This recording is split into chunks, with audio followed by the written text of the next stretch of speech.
दोस्तों एक बहुत बड़ी डेवलपमेंट है हमारे देश में कि नीति आयोग ने, भारत सरकार का एक प्रोजेक्ट था बहुत टाइम से, तो नीति आयोग ने फाइनली एक एनर्जी मैप ऑफ इंडिया जो कि जियो स्पेशली पूरा बताएगा कि हमारे देश में कौन से जगह पर कौन से एनर्जी का क्या पोटेंशियल है, कौन से प्लांट चल रहे हैं एटसेट्रा, बहुत सारी चीजें बताएगा। फाइनली एक्टिवेट कर दिया गया है geospatial energy map of India. Infrastructure को बूस्ट देगा, ये एनर्जी सेक्टर को बूस्ट देगा। काफी सारी चीजें मैं रैपिडली आपको समझाता हूं क्या क्या इसमें इंपॉर्टेंट चीजें जो एग्जाम पर्सपेक्टिव से पता होनी चाहिए। पहली बात तो है नीति आयोग ने कोलैबोरेट किया है इसरो के साथ। है ना, एक इंपॉर्टेंट बात है, एक जीआईएस मतलब कि हमारा एक ज्योग्राफिकल इंफॉर्मेशन जो सिस्टम रहता है उसके तहत अब हम एक रियल टाइम एक हमें इनपुट पता लग रही है कि कौन सी जगह पर कौन से एनर्जी के या फिर पावर के सोर्सेज हमें मिल सकते हैं या ऑलरेडी एग्जिस्ट करते हैं। ठीक है दोस्तों, हमें हेल्प करेगा हमारी जो नेशनल एनर्जी पॉलिसी कि हमें जो कितनी बिजली चाहिए, कितना हमें एनर्जी चाहिए, वेरियस सोर्सेज से ऑयल कोल एक्सेट्रा, हमें सब कुछ के बारे में पता लगेगा, पॉलिसी बेटर बना पाएंगे। एंड प्राइवेट सेक्टर को पार्टिसिपेशन में हेल्प करेगा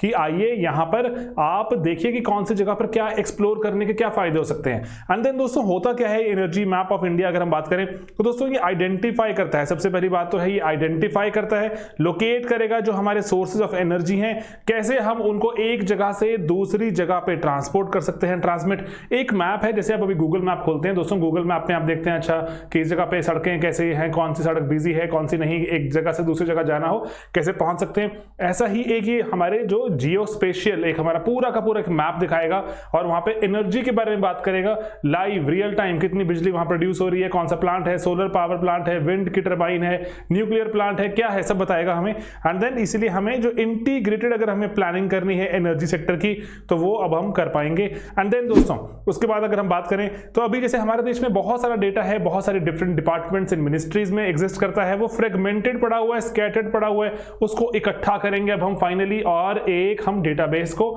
जो जियो स्पेशल मैप के तहत एनर्जी का मैप है उसके तहत यहां पे प्रेजेंट करेंगे। डिफरेंट मिनिस्ट्रीज हैं, उनकी इंफॉर्मेशन बहुत ज्यादा जो स्कैटर्ड रहती है, कंसोलिडेटेड नहीं है, अब कंसोलिडेट होनी शुरू हो जाएगी। एंड जो ऑलरेडी जैसे जो हमारे पास मैप्स या वो जो भी चीजें रहती हैं पीडीएफ या जेपीजी में होती हैं, वो हम उसको इंटीग्रेट नहीं कर सकते, बहुत सारी एप्लीकेशंस में रियल टाइम अपडेशन नहीं मिल सकती, अब वो भी कर सकते हैं क्योंकि ये एक लाइव डायनामिक मैप है। एंड देन कौन सी चीजों पर हमें इंफॉर्मेशन अवेलेबल रहेगी, रिन्यूएबल हमारे पास पावर प्लांट्स कहां पर है, non renewable power plants, coal based etcetera, जैसे अगर हम बात करें, एंड ऑयल जो गैस की हमारे जो सेक्टर्स कहां पे क्या क्या हमारे पास पॉसिबिलिटीज हैं, कितनी ऑयल एंड गैस कहां से निकल सकती है, कौन से प्लांट्स हैं, रिन्यूएबल एनर्जी का पोटेंशियल, फॉसिल फ्यूल के रिसोर्सेज और जो हमारे एनर्जी के एसेट्स हो सकते हैं, सोलर विंड एक्सेट्रा, सबके बारे में हमें ये बताएगा। ओके, ब्रॉडर जो थीमेटिक जो स्कीम क्या है कि आप एक एरिया को पकड़ेंगे एंड उस एरिया में आप देखेंगे कि कैसे मैं जूम आउट जूम इन करूं एंड मुझे पता लगे कि इस एरिया में क्या क्या सोर्सेज अवेलेबल हैं, वेरियस जगहों पर क्या क्या पोटेंशियल है। ठीक है, कन्वेंशनल हमारे पावर प्लांट्स कौन से हैं, थर्मल का हो चाहे वो जिसमें चाहे कोल डीजल नेचुरल गैस है ना, ये एग्जाम में पूछा जा सकता है कि क्या क्या करेगा। And then hydro nuclear power plants तो नहीं है कहीं इस इलाके में, रिफाइनरीज हमारे नेचुरल गैस के जो लिक्विफाइड नेचुरल गैस के टर्मिनल्स, एलपीजी के प्लांट्स, एंड देन जो वेरियस लुब्रिकेंट्स हमारे पेट्रोलियम के जो ऑयल लुब्रिकेंट्स रहते हैं, एंड गैस के wells, coal fields, coal blocks, district wise data renewable energy में चाहे वो solar wind, small hydro, biomass, waste to energy plants हो, छोटी छोटी चीज के बारे में हमें ये इंफॉर्मेशन देने वाला है ये मैप। एंड रिन्यूएबल एनर्जी के रिसोर्स के पोटेंशियल भी क्या है कि विंड का क्या पोटेंशियल है, यहाँ पे सोलर का क्या पोटेंशियल है, लगाए जाए कि ना लगाए जाए, कि प्राइवेट कोई पार्टी चाहती है कि एक जगह पर जैसे लग रहा है कि बहुत ज्यादा विंड का पोटेंशियल है, यहाँ पे बहुत सोलर का पोटेंशियल है, उसको लगाया जाए कि ना लगाया जाए, तो इसके बारे में भी हमें ये ज्ञान देगा ये मैप। ओके, इसको जो एक्टिवेट करने के लिए हमारे जो एक बहुत ही इंपॉर्टेंट एक आर्म है वेदास, दोस्तों वेदास का सर्वर है जो वैसे वेदास क्या होता है दोस्तों, जो यहाँ लिखा भी है मैंने आपको बताया, visualisation of earth observation data and archival system. ठीक है, ये अब जो वेदास एक सिस्टम है ये एसएससी के तहत काम करता है। एसएससी का मतलब होता है स्पेस एप्लीकेशन सेंटर। बहुत सारी हमारे पास अभी जो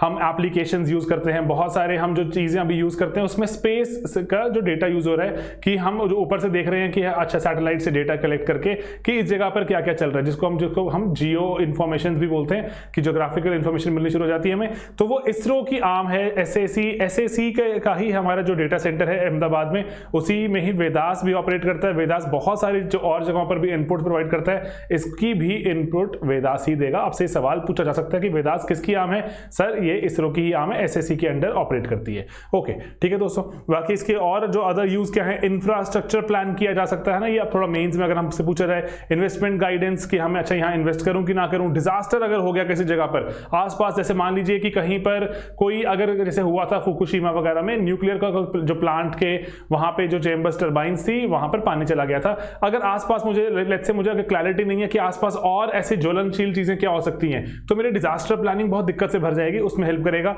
एंड देन डिसरप्शन और अगर इमरजेंसी रिस्पॉन्स क्या दिया जाए, and safety of energy assets due too harsh climatic conditions, कि कई बार ऐसा हो जाता है कि अच्छा कि बहुत ज्यादा लेट्स से गर्मी पड़ गई, एकदम से बरसात बहुत ज्यादा हो गई, क्लाइमेटिक कंडीशंस बहुत ठंड पड़ गई, तो अगर हम उस पर क्या असर रहेगा, हम उसको बेटर प्लान कर सकते हैं। ठीक है, एंड जो हमारे जो एनवायरनमेंट के कंजर्व करने के जो चल रहे हैं अभी प्रोसेसेस, उसमें क्या कंट्रीब्यूट हो सकती है। एंड अगर हमारे पास इंफॉर्मेशन होगी तो हम इंटरस्टेट, एक स्टेट से दूसरी स्टेट अगर हमें कुछ सामान ले जाना है या फिर हमें एनर्जी की सप्लाई बढ़ानी है, पाइपलाइन बनानी है, कैसे कर सकते हैं बेहतर, ये अब हम बेहतर तरीके से डिजाइन कर सकते हैं। एक हमारे पास डेटा, एक ये अवेलेबल। ठीक है दोस्तों, तो क्विक रिवीजन की हमारे पास वेदास ने इसरो की जो आर्म है उसने एक्टिवेट करवा दिया है नीति आयोग की मदद से, बहुत सारी मिनिस्ट्रीज भी मिली, 25 तरह की थीमेटिक लेयर्स अब हम देख सकते हैं कि हम जो कौन से एनर्जी के सोर्सेज, हमारे इंफ्रास्ट्रक्चरल सोर्सेज अवेलेबल हैं अक्रॉस इंडिया, उसके बारे में बात शुरू हो गई है। जियो स्पेशल एनर्जी मैप और ऑफ इंडिया एक्टिवेट हो चुका है दोस्तों,